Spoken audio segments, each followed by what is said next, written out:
The woman's face was filled with despair. The zombies behind her were getting closer and closer. As long as she ran out of stamina, there would be no way out. But just then, a bright light shines on the zombies, making a sizzling sound. Bernadette looks back in disbelief. The zombie seems paralyzed and then disintegrates into a pile of flesh. It's unbelievably bizarre. Yet, it's not over. The bright light now shines on her. The scene that unfolds next is something Bernadette will never forget in her life. It's accompanied by a strange language. A week later, Team X arrives at the same place. They've managed to get a car, driving along with music and enjoying the moonlight. Suddenly, they see something by the roadside that looks like a body but feels oddly different. As they get closer, they realize it's a bisected zombie. It's eerily strange, and the cut is so clean, it's hard to tell what weapon made it. 10K took out his pistol and killed the zombies.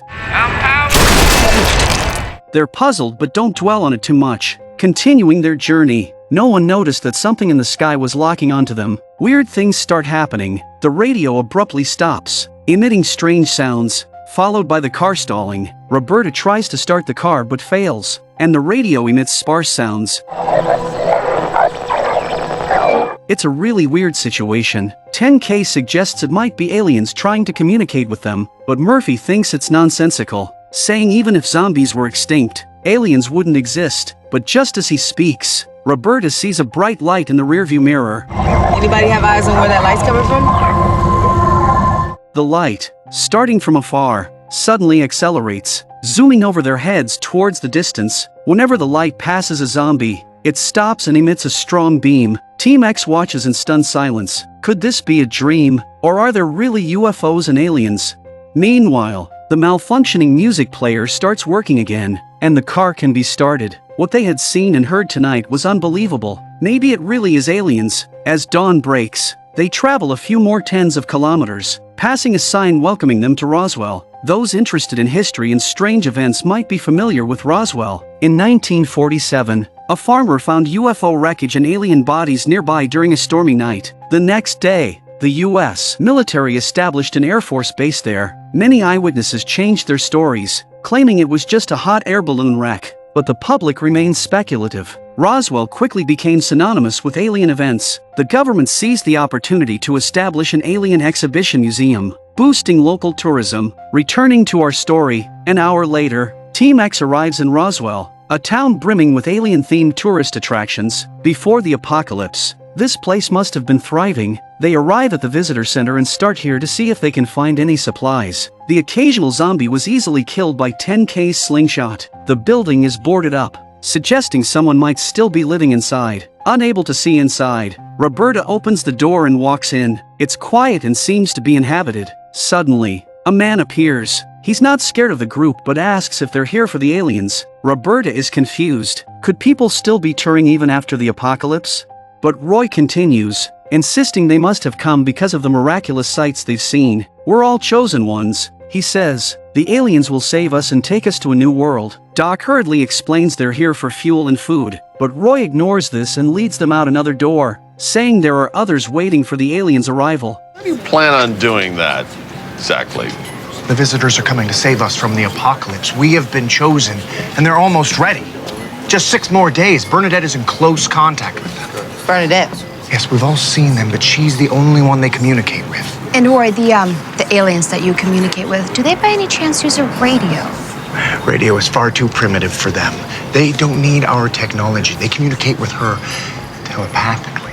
Roy mentions Bernadette, the woman who was rescued by a spaceship that night. Bernadette excitedly approaches Team X, saying they were expected. The extraterrestrials told me strangers would come today, among whom is the one they've been waiting for. That person will help them travel to the next world. She scrutinizes each member, finally fixing her gaze on Murphy. Team X is dumbfounded, wondering if they've encountered a group of lunatics. Afterwards, the X team went to the house to rest and gathered together to discuss the situation. They decided to find supplies and leave as soon as possible. They notice a man eavesdropping. Roberta, with a stern look, places her gun on the table. The man, unflinching, sits down and introduces himself as Scully. You don't believe in this alien migration nonsense, right? Neither do I. These people are fools. Team X nods, relieved to find someone sane, but Scully continues. The aliens won't come because they've been here for thousands of years and won't save us. He suggests that the zombie virus was their creation. Leave quickly, before they infect us. It'll be too late soon. I'd get out of here before the zombie aliens come back and infect us all.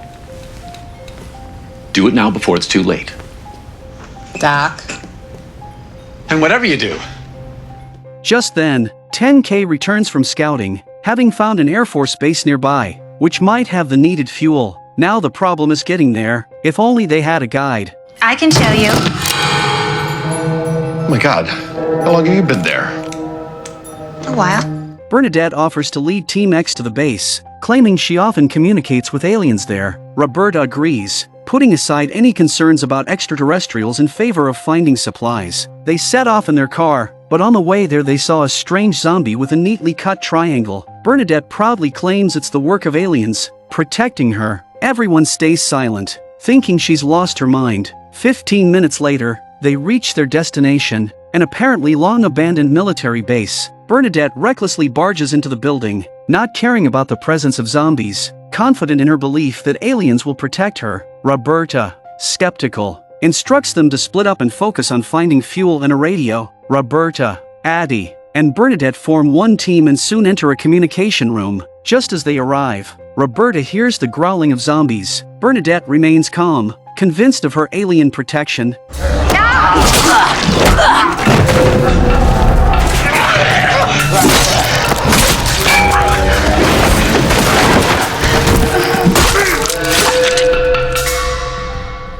Shall we? After searching, they find that useful items have been cleared out, but they stumble upon a message on the ground welcoming aliens. Bernadette weirdly claims she arranged it, insisting it's an alien landing site. Feeling everyone's gaze, she reveals the truth. The reason why she brought X-Team here is because the aliens had instructed her to bring the otherworldly messenger here. It's Murphy. They want to take us away to a better place. They said it will be soon. They're making repairs, but they'll be finished soon. Great. So, how long you been in contact with these visitors? At first, I was like everyone else. I saw the lights in the sky, but I had no idea what they were. And then one night, I was about to be killed by Aziz. I was ready to die. And then the light came, and it spoke to me and protected me.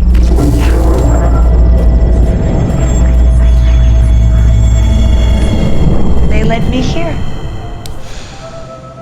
Bernadette leads them to a reception room. Everyone wonders if aliens might actually appear here. Suddenly, Doc exclaims with joy, spotting his beloved cigarettes in a vending machine. He tries to pry it open with a crowbar, but the machine is too sturdy. Bernadette suggests he settle for the free gum instead. Unexpectedly, Bernadette pulls out a seatbelt and fastens it around herself. Roberta, sensing something amiss, glances at the vending machine again. Addie notices the table bolted to the floor, but it's too late. The room seals shut, shakes violently, and starts plummeting downwards. Roberta quickly buckles herself in with a seatbelt. Murphy, Doc, and Vasquez, without seatbelts, are thrown around the room. Luckily, they hear a ding and the lift stops. Roberta, gun in hand, cautiously steps out. They've arrived at an underground secret base. Could the rumors be true? Suddenly, the door behind them slams shut and won't open. They have no choice but to move forward. Murphy steps up, suggesting they break the door behind them instead of venturing into the unknown, potentially dangerous front. The others, however, are curious about possible aliens inside. As Murphy tries to dissuade them, he senses something, the presence of zombies, but Bernadette rushes forward.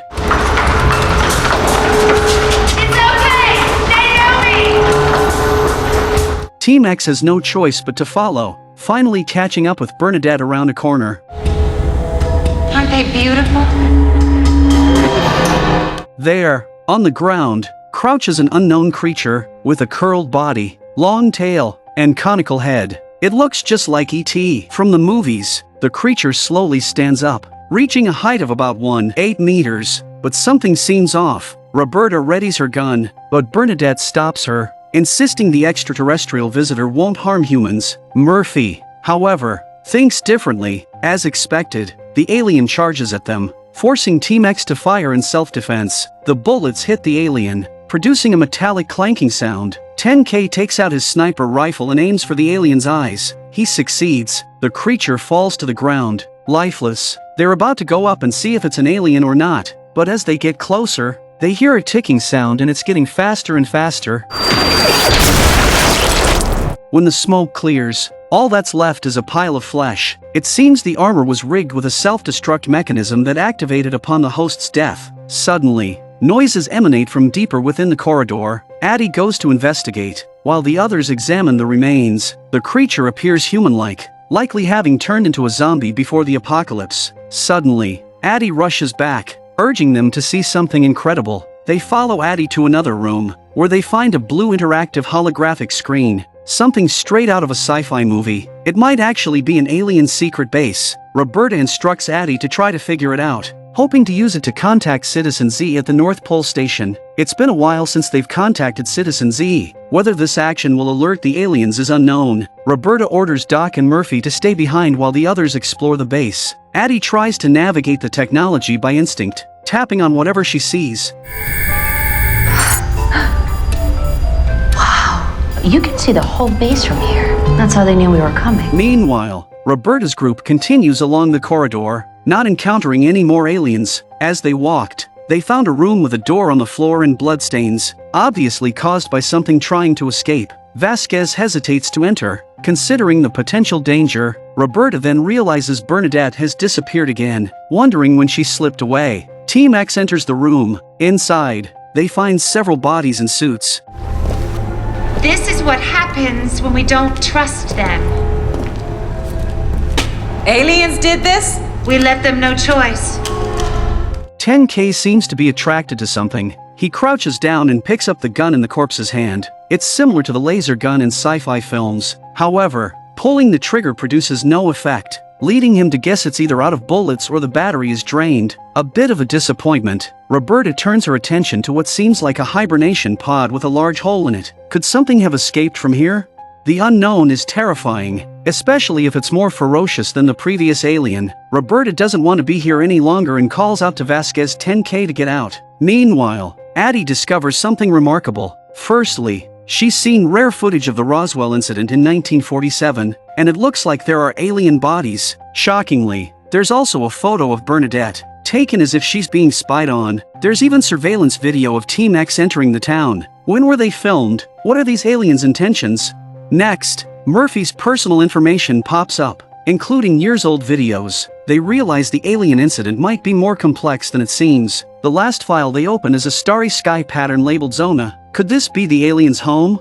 On the other side, Roberta and her team hear noises in the corridor. As they exit the room to investigate, a figure appears around the corner. Judging by the situation, the figure with raised hands seems non-threatening. Either way, I'm killing it. No! Don't kill it! Bernadette remains convinced that the aliens are benevolent and will lead them to a new world. Suddenly, a monster charges from behind Roberta and the others. The creature seemed to be full of aggression and growled at them.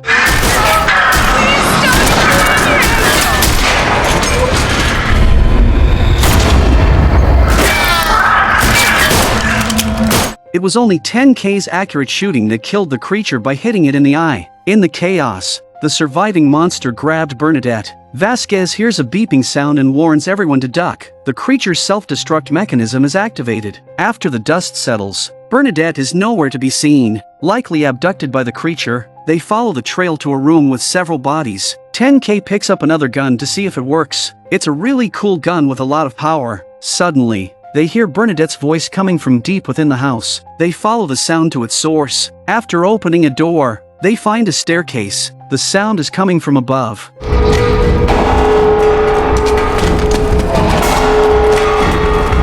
Reaching the top, Roberta signals Vasquez and 10K to be ready for danger. Exiting, they see two doors slowly closing and realize they've returned to the surface of the military base. But where are Bernadette and the alien?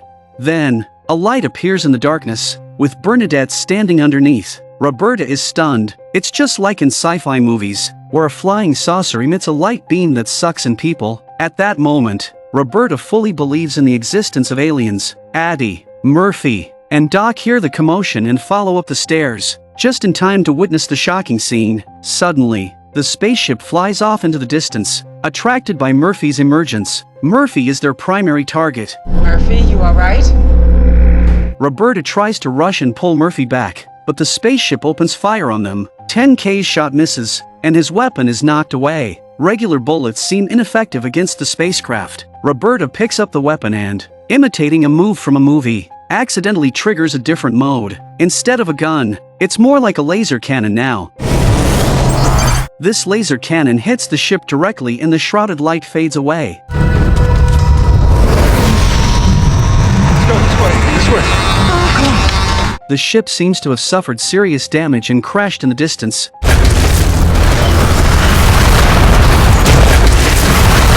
Once the fire subsides a bit, Team X approaches the crash site. Unexpectedly, the alien was still alive. Bernadette pleaded for help, but turning the alien over, they find its abdomen pierced by a metal shard. Beyond saving, Roberta decides to remove the mask to see who it is. Inside is not an alien with a triangular head, but Scully, the man who earlier urged Team X to leave the town. Everyone is filled with questions. Bernadette is in disbelief. Scully weakly says, "I'm sorry, Bernadette. It was me operating the spaceship all along, protecting you, because I really like you." He then reveals the truth. The monsters in the underground secret base are only pilots who have been turned into zombies. Scully was ordered to retrieve the weapons being tested here. He saved Bernadette on the road and fell in love with her at first sight. Scully planned to recover the weapons and return to Zona with Bernadette, but he didn't expect Bernadette to tell so many people about the aliens and claim she would lead them all away. That's why Scully urged Team X to leave earlier. How did they know about me? Oh, face recognition software. A drone picked you up in Colorado. This is alien technology, isn't it? Oh, who knows? That's all above my pay grade. Oh, wow. I'm not gonna make it, am I? After confessing, Scully loses his life signs and turns into a zombie in less than 30 seconds. Bernadette, in pain, ends his misery. Then Roberta pulled Bernadette back, not forgetting that these armors are equipped with self-destruct mechanisms. With that, the incident comes to a close. Half an hour later, Bernadette returns to the visitor center, where her followers cheerfully emerge. They were all waiting for Bernadette to communicate with the aliens and get them out of this post-apocalyptic world and onto a new planet. Faced with their hopeful eyes, Bernadette can't bring herself to tell the truth. They said we need to wait longer. The human race isn't ready yet. Team X hits the road that night. The aliens were just humans in disguise. But how to explain the technology beyond Earth's capabilities? And what about Zona? As mentioned by Scully, from the interactive system, it looks like a galaxy.